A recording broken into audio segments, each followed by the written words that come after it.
Haleluya. Salam yang saya hormati Bapak Ibu.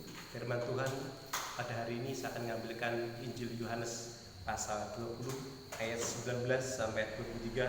Demikian bunyi firman Tuhan.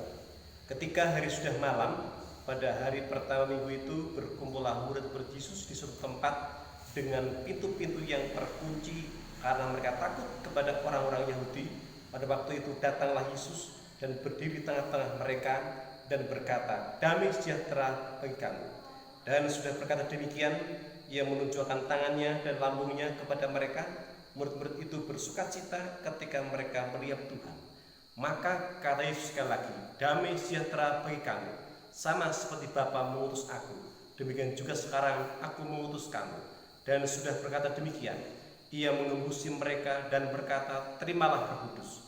Jikalau kamu mengampuni dosa orang, dosanya diampuni. Dan jikalau kamu menyatakan dosa orang, tetap ada, dosanya tetap ada." Kita akan berdoa. Bapa di dalam surga, sebentar kami akan dengarkan uraian firman Tuhan. Berkati lewat Roh Kudus uraikan firman ini. Dalam nama Tuhan Yesus Kristus, haleluya, amin. Judul firman Tuhannya adalah Roh Kudus dalam penampakan Yesus. Ada 3 peran Roh Kudus waktu penampakan Yesus itu. Yang pertama adalah memberikan damai sejahtera. Ayat 19 sampai 21. Kemudian yang kedua adalah memberi pengutusan. Ayat 21 sampai 22. Dan yang ketiga adalah memberi kuasa dalam perkataan. Mari Bapak Ibu, satu demi satu kita akan perhatikan. Yang pertama adalah memberi damai sejahtera. Saya bacakan firman Tuhan. Ketika hari sudah malam, pada hari pertama minggu itu berkumpullah murid-murid Yesus di suatu tempat dengan pintu-pintu yang terkunci karena takut kepada orang-orang Yahudi.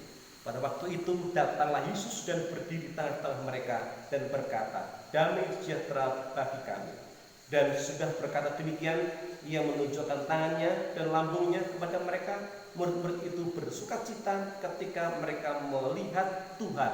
Maka kata Yesus sekali lagi, "Damai sejahtera bagi kamu." Ada satu kata yang diulang-ulang sebanyak 2 kali, yaitu damai sejahtera.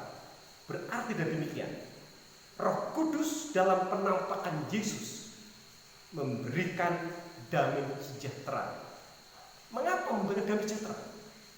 Karena pada waktu itu para murid mengalami ketakutan, para murid mengalami kekhawatiran, para murid mengalami tekanan, para murid mengalami sesuatu hal yang jiwa tertekan, sehingga mereka mengalami susah. Kondisi seperti itu Yesus tahu. Maka Roh Kudus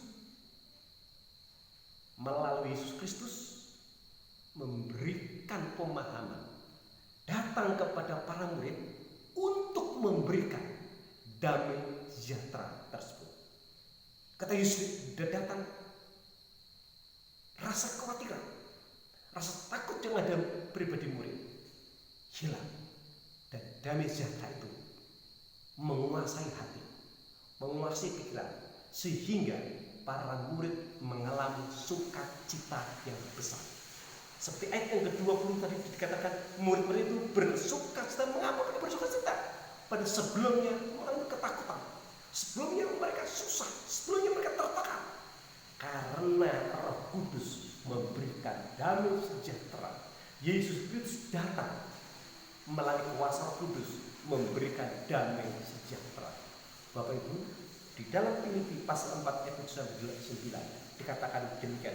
Demikian firman Tuhan di dalam Filipi.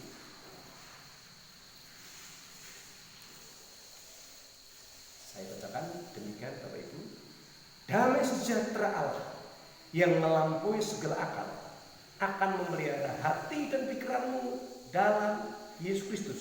Jadi akhirnya saudara, semua yang benar, semua yang mulia, semua yang adil, semua yang suci, semua yang manis, semua yang sedap didengar, semua yang disebut kebajikan dan patut dipuji, pikirkanlah semuanya itu. Dan apa yang telah kamu pelajari, dan apa yang telah kamu terima, dan apa yang telah kamu dengar, dan apa yang telah kamu lihat padaku, lakukanlah itu. Maka Allah sumber damai sejahtera akan menyertai kamu. Damai sejahtera akan menguasai segala akal, akan menguasai segala pikiran, akan menguasai segala hati. Maka ketika damai sejahtera itu memelihara akal, memelihara hati, memelihara pikiran, maka orang percaya akan memiliki pikiran-pikiran, akan memiliki hati yang baik, yang terpuji, yang sedap, hati yang suci, perkataannya benar. Maka katakan pikirkanlah semuanya itu. Apa yang sudah didengar, apa yang sudah dilihat, damai sejahtera akan menyertai Bapak Ibu sekalian. Bapak Ibu yang saya hormati, seperti hari-hari ini kita mengalami kekhawatiran, mengalami ketakutan, tapi biarlah damai sejahtera itu menguasai hati kita, menguasai pikiran kita, dan memerintah. Sehingga dengan demikian ketika Roh Kudus datang, otomatis damai sejahtera akan menyertai kehidupan kita bersama-sama. Yang kedua adalah memberikan pengutusan. Ayat yang ke-21 sampai 22. Sama seperti Bapa mengutus aku, demikian juga sekarang aku mengutus kamu. Dan sudah berkata demikian, ia mengurusi mereka dan berkata, terimalah Roh Kudus. Yang kedua adalah memberi pengutusan. Sama seperti Bapa mengutus Yesus, sekarang Yesus mengutus para murid. Roh Kudus berkarya dalam penampakan Yesus, memberikan pengutusan. Waktu Bapa mengutus Yesus ke dunia, itu memberi kekuatan. Pengutusan, ada yang suasana baik, ada yang tidak, ada yang senang maupun tidak senang, tantangan rintangan yang dihadapi, olokan, hinaan, cercakan. Bahkan Yesus pernah difitnah, Yesus pernah diolok-olok, Yesus pernah mengalami penderitaan, bahkan sampai mati pun. Tapi satu perkara, kalau Bapa yang mengutus, ada satu kekuatan yang menyertai Yesus. Demikian pula ketika Bapak Ibu diutus, mungkin Bapak Ibu menghadapi aneka ragam kesukaran, kesulitan. Tuhan memberikan kekuatan. Ketika engkau mengalami sukacita, Tuhan memberikan kekuatan. Ketika engkau mengalami tekanan hidupmu, Tuhan memberikan kekuatan.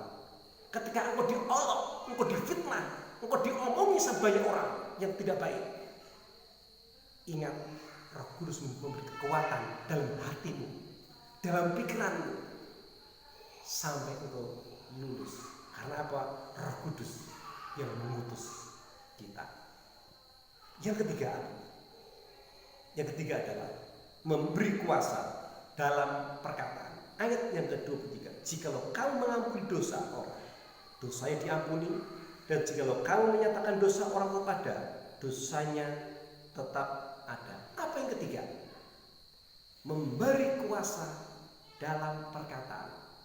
Kalau Roh Kudus ada dalam pribadi seorang, hati-hati.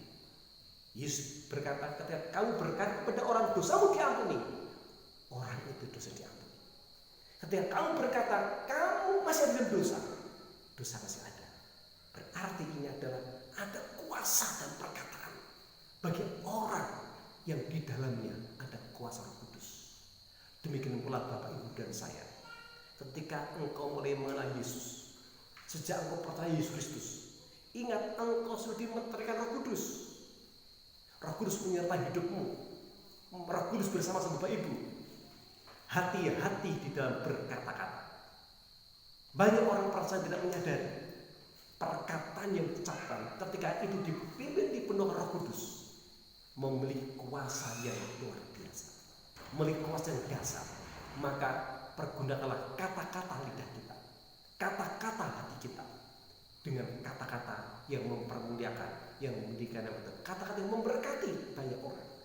Bukan kata-kata yang memfitnah, bukan kata-kata yang mencaci maki, bukan kata-kata yang tidak baik, tapi kata-kata yang memberkati. Mari kita akan berdoa supaya Roh Kudus bekerja dalam kehidupan kita. Amin. Kita berdoa.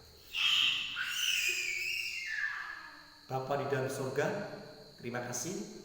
Biarkan ketika Roh Kudus dalam penampakan Yesus memberikan damai sejahtera bagi orang-orang yang mengalami ketakutan, yang mengalami kekhawatiran, yang mengalami ketekanan, yang hilang, hal-hal yang tidak baik. Tapi ketika damai sejahtera hadir dalam hati, pikiran, maka Roh Kudus akan memberikan sukacita yang begitu kuat. Demikian pula Roh Kudus akan mengutus kami.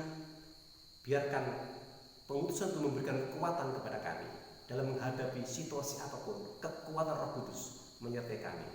Demikian pula Roh Kudus memberikan kuasa dalam perkataan. Ajarilah kami untuk berkata-kata yang memberkati.